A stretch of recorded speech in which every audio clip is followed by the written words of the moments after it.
This is the all-new Community Connection. I'm your host, Jade Harrell, keeping you connected to our community. Should you be required to have a license in order to practice what's not taught in cosmetology school?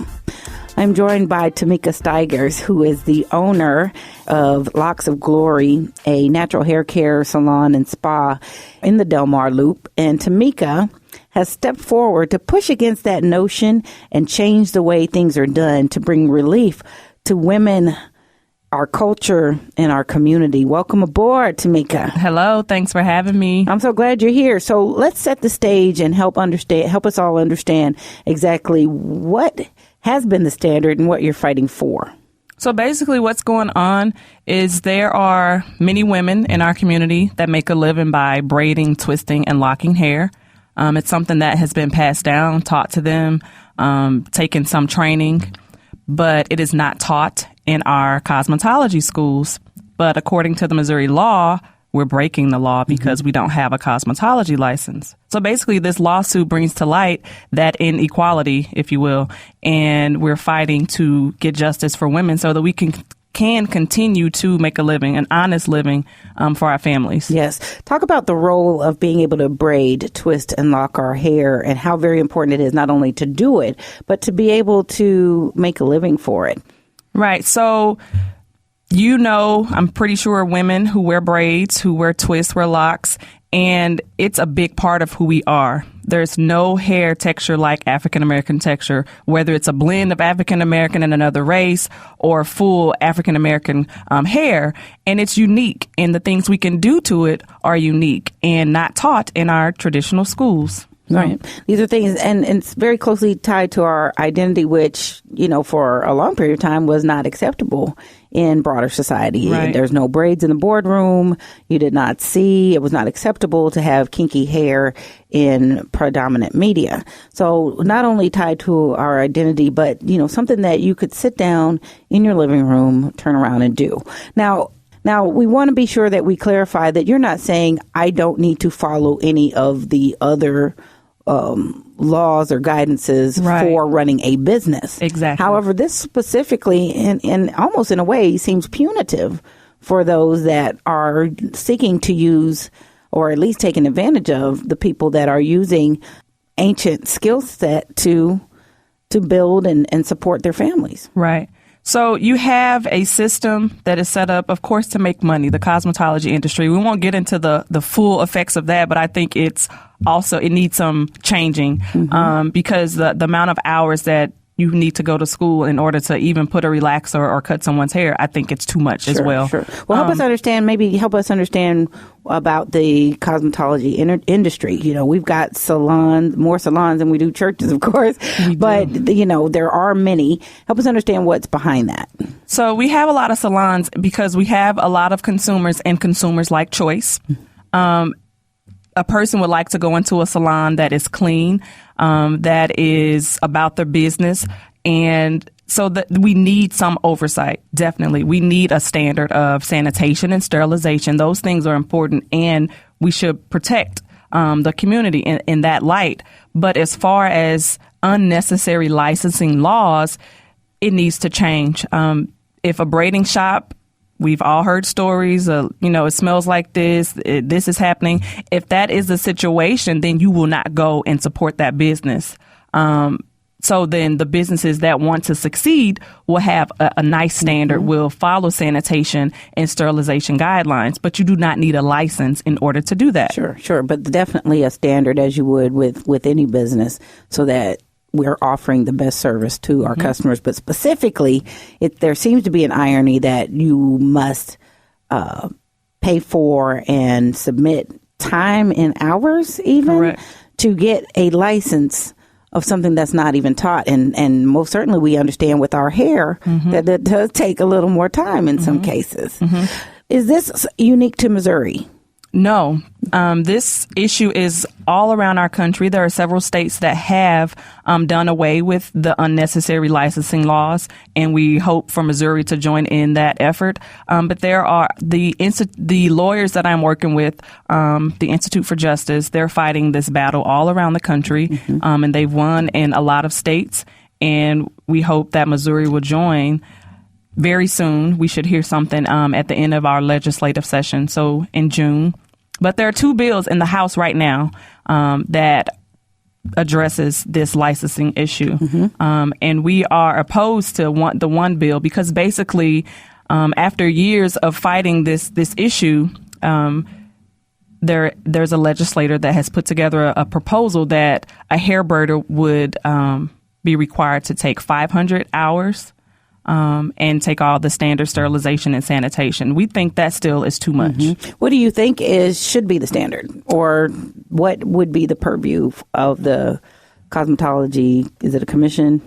The view that myself and my lawyers take is there needs to be no licensing requirement in the act in as far as a curriculum or anything like that, because it does not exist. The cosmetology schools offer, I think, maybe 1 page on braiding. And so as they're putting together this idea of a 500 credit hour course, what does that entail? About? Who's going to teach it? And what would you learn? Exactly. What would you learn? Now, it doesn't take 500 hours to learn how to braid hair. It does not. Little girls are braiding hair on their baby dolls. It takes a lot of patience and just continue to do it. Basically. But all of those things are not key to licensing a person or an entrepreneur for being able to conduct that business, nor does it include any business training. Right. The licensing doesn't have anything to do with how well or how thorough you would operate as a business owner. Right.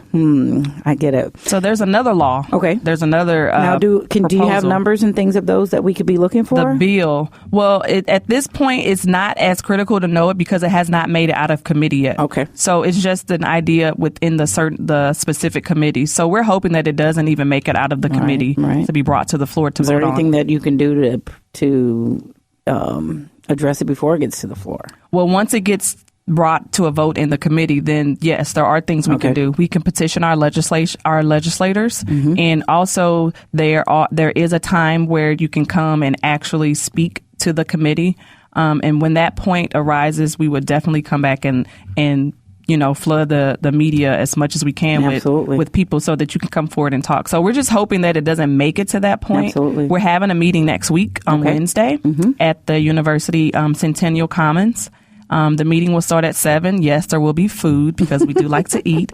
And it'll just basically provide information on what could happen and how we're going to be armed in the case that it does get to that point. Spell out some of the costs. You touched on a little bit about the costs and the costs of time, like 500 hours. What is that?